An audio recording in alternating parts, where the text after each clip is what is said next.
Starting off, can you give us an update on the roster, just kind of how guys are doing? A couple guys a little banged up after that game, and Scotty's status as well. Yeah, we'll start with Scotty. He's back. He's still processing through, some of that family stuff. He's got our full support, but he's back. But he's still working through that. Okay.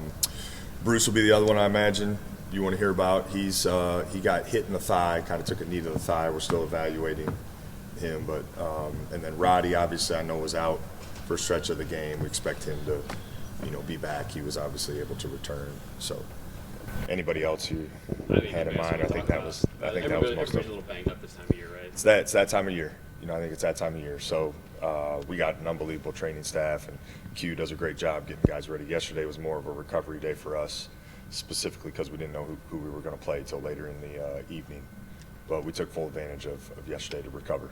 And then you've talked about trying to figure out staffing things and what this is all going to look like moving forward. Is there any update on the status of what the coaching staff will look like going forward? Yeah, no official comment on that yet. Nope. Georgia's very much a team fueled by its backcourt. Just what have you seen from them on tape as you've tried to prepare for this game? Yeah, they're good. Listen, I have a ton of respect for Coach White going back to when we were in the SEC together. I think he's a really good coach. His teams play tough, and he's usually had some really good guard play. You can go back and look at his times at Florida. So I think with Georgia, there's a great deal of versatility from a scoring standpoint on the roster. You look at they got, I want to say it's maybe 7 guys who, are like 7 points or more on the season. So he's a good coach. They got good players. We got to have a great day of practice to get ready. What does it mean to be able to have another home game? Obviously, that was up in the air depending on your opponent, but with the way the atmosphere's been these last few games, being back here for another NIT game. Yeah, the atmosphere's been awesome. Awesome. BuckeyeNation has been incredible.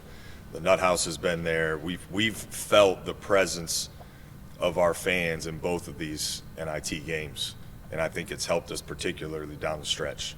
So going into the game, it wasn't necessarily rooting for one team over the other because they're both really good teams, but we certainly welcome the opportunity to be in the shot, and thankful we get to do that one more time for our fans and for these guys on our team. Obviously, these have both been close games. Do you put that more on a lack of familiarity with the opponent, just because it is tournament-style play? And I know you talked about that before Cornell, the quick turnaround, but tight games because of kind of the nature of the beast here? I'd put it more on the fact that they're good teams. Okay. I think that's number one. But, yeah, I think the quick turnaround, the win or go home element of the game, all that stuff plays a factor. But most importantly, it's good teams and what have been good veteran teams and well-coached teams. I think that's probably the biggest reason. When did you realize that the games are going to trickle to Hinkle Fieldhouse and that this wasn't at the Garden or Vegas anymore and you were going to play at Hinkle if you went to the semis? I didn't realize that till probably the day before our first game. I was in, you always remember the NIT being in Madison Square Garden, the finals and the Final Four. But I played in Hinkle. It's an awesome venue. So hopefully, obviously, we got to handle our business, but hopefully we get an opportunity to play there. Jake, as far as the roster goes, the talks about whether guys are staying or leaving, does that still happen during this time? Is that ongoing? Or do you kind of press pause on that and say, as long as we're playing, we're not talking about that? How does that work? That's been player-led that, we're going to wait till after the season. I think our guys are really focused on what we have going on right now, and they want to get out there and win. And so we've done everything we can to just lock in on that. But, yeah, the nature of this time of year in college basketball, it's crazy. But our guys deserve a ton of credit for really keeping the main thing right now. And as far as Scotty goes, I know Chris would talk about you guys had programs in place for guys dealing with mental health stuff. What does that look like now under you, and how have you guys helped Scotty in this time? Well, I think for Scotty, he knows he has our support and the support of Ohio State and all the resources we have here that he may feel like he needs or doesn't need. But we've come alongside him, we're supporting him. I think he's doing well. He's just processing some things. To have the success and commitment from the guys to have success in this tournament, what does that say about their buy-in and their character? It says a lot. Yeah. I think the way we finished this season, the way they performed in the postseason says a ton about who they are as people, says a lot about the chemistry within this team and program, and speaks to their pride for, you know, what's on the chest of their jersey, but also playing for guys who this is the end of their college basketball career and playing for each other. I'm not trying to make you play the what-if game, but when you see how Purdue and how Illinois have advanced and how you beat Purdue and outside of a crazy foul game, and you're right there with Illinois, and everything is so close this time of year. It's such a thin line, and you know how close you guys were. Listen, I think the metrics would back this up. The last, 6 weeks or 5 to 6 weeks, we've been one of the better teams in the country. And I love the way we've played. We felt like, we had put ourselves in a conversation to be in the NCAA tournament. That's where we wanted to be. That's what we were fighting to get to. And we've also had an opportunity here in the NIT to show, again, that we've been playing some of the best ball in the country. So, yeah, we'd certainly, I personally spent a minute or two thinking about, man, what could we have done? But it's very quickly back to the task at hand. We're embracing the opportunity in front of us, and we got to keep doing that. Is that added motivation in the NIT using that? I don't know if it's necessarily added motivation. I think our guys are motivated by the fact that there's a game to be won, there's a championship to be won, that we're playing really good teams, and they're motivated to play for each other. You've talked about Jameson's voice this season and maybe what he's given you, especially these last couple of weeks. How have you seen his voice change as the year's gone on, from a guy who early on seemed like he didn't want to step on toes, he wanted to acclimate, and now he seems to be a pretty important vocal part of what you guys are doing? Yeah, I think it's hard when you transfer in and you're only going to be there for 1 year. There's an element of figuring some of that stuff up, but some of that stuff out. But I've just encouraged him to, just be himself. And he's earned the right to use his voice. We've certainly needed it. And I think he and I's relationship has helped with that. But maybe the perspective, too, of him missing that Michigan State game and kind of how he saw how impactful he could be while not playing with his voice, maybe that helped him, too. But he's got a great deal of maturity and experience. He's about winning.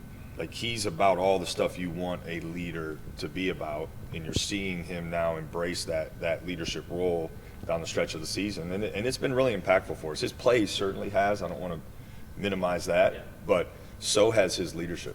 How much has that mattered to you as you've been, not that you had to find your voice, you had a voice in this team, obviously your role has changed. And when you have a fifth-year guy who does that kind of stuff, how much does that help you as you take over in a way and have to start leading this team in a different way? I think it helps a great deal. When guys can see the dialogue that I have with them in front of other players, and it maybe empowers them to, again, have that dialogue, like, that's going to be important. It's important to, I think my style is I want that dialogue in game, because I remember being a player and I remember, seeing things and feeling things, and I want our guys to be able to communicate that.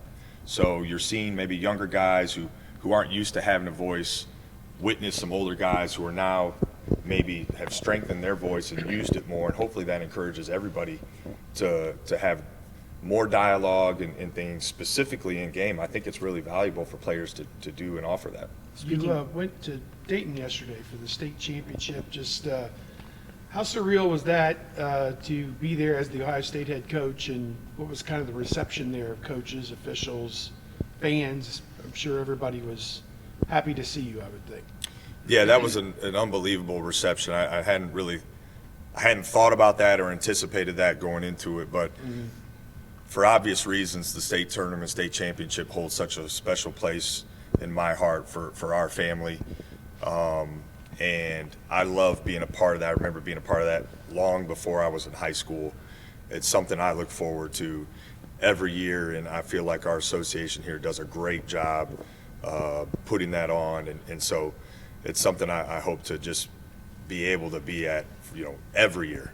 Every year. You were there with your brother too. He was there, with what he's doing at Butler. What were those conversations like? Yeah, it started off with like, hey man, it's been a while since I've seen you. How you doing? I'm so happy for what John's been able to do starting his coaching career. Obviously had a long professional career, and I think he's a rising star. certainly learning under Thad Matta is going to be really beneficial for him. But it was more about, it was the first time I had seen him in person since all of this. And so got a good hug in, and we just kind of caught up on family stuff. Because a lot of times when we talk, during the week or almost daily, it's a lot of it's work related. So this was more just catching up, and he got a pretty warm reception from people too, as I'm sure you can imagine. So that was cool for us to be able to share that stuff together. How important is it, since last Monday when you were officially hired as head coach, to play in all these NIT games, to have more practices, to have the team gel even more? I think it's been great. Yeah, it's been great. Again, most importantly for our guys, but I'm certainly wired like they are. If there's a game to be won, like, we're going to give it everything we have to do it. And I really enjoy coaching this group, and so that's been the best part. Going back to the character you're talking about with Kellyanne's question, Jameson made it pretty clear in here early on. He was here to get in the NCAA tournament. Dale's played in the NCAA tournament before. To have those guys buy in, like you're saying, when they kind of didn't reach what they wanted to, and this could be the end for them. How much does that speak to that character you're talking about, of specifically those guys that they could have bailed on this and whatnot, but they decided to play with their teammates? It's a great example. It's a great example of what exists in our locker room right now. So those two have certainly helped lead the charge in that, and it's not exclusive to them, by any means. But I think it says a lot about, kind of who we've been as a program, this stretch of the season. Yeah. And it's one thing to talk about it, right, and for guys to mention things, but people are seeing it firsthand by the way we've played and competed, and I think they're leading by example in that regard. Going off that a little bit more, I know obviously you're focused on the present and just beating Georgia, but how much do you buy into the fact that a run like this can build momentum for next season and what you guys want to establish moving forward? I think if you look at the history of Ohio State basketball, you've seen an NIT run impact that. So we'll see ultimately like how impactful that can be. The time will tell there, but there's a history here of teams that have done that, and it's gone on to provide some momentum.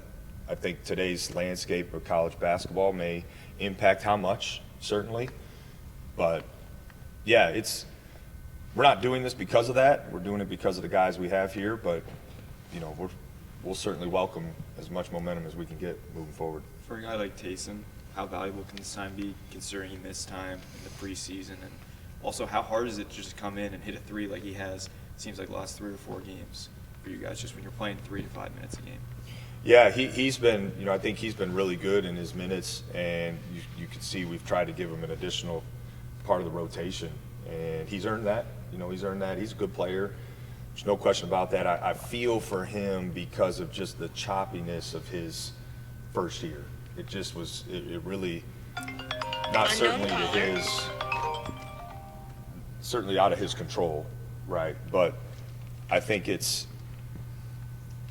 we all would have liked to see what it could have looked like for him if he had a full summer, full fall, all that. That stretch is so important for freshmen. It's so important. It's critical. It sets a tone for their kind of growth, and he's a really, really talented player. But I think you're seeing, too, some qualities from him, a standpoint of like he's stayed ready. He's gone in and he's had some really good moments. And it's certainly some of that is his talent, but it also speaks to kind of who he is. When you do look forward and finalize the staff, how important is experience? Adding maybe some guys who've been on the bench for a couple of years? Yeah, experience is going to be important. I think guys who can relate to players and recruit. There's a lot of elements that go into that. Yeah. Absolutely. But yeah, experience is really valuable, for sure. I just wondered if that was, with this being your first head coaching job, do you need to find someone to fill out the staff who has maybe been in that role, or someone who has been around college basketball for a while that can maybe bolster some areas that you're catching up in a little? Yeah, we'll look for experience. Will be a factor, certainly, as we put it together. Can I ask, just recruiting, a general question? Now that you are the head coach for 1 week so far, what's been the response, maybe from coaches, kids, parents, AAU people, just the people you're going to be leaning on to have talent for this program going forward. What's been the response, I guess, so far? People seem to be really excited. Families, players, coaches. I think there's a lot of excitement about this program right now, and people are excited to see where we can go from here. So, as a head coach, I want to be really involved in recruiting and active in that space, and continue to lean into current relationships and build and grow those. So it'll be important. Jake? All right. All right, guys.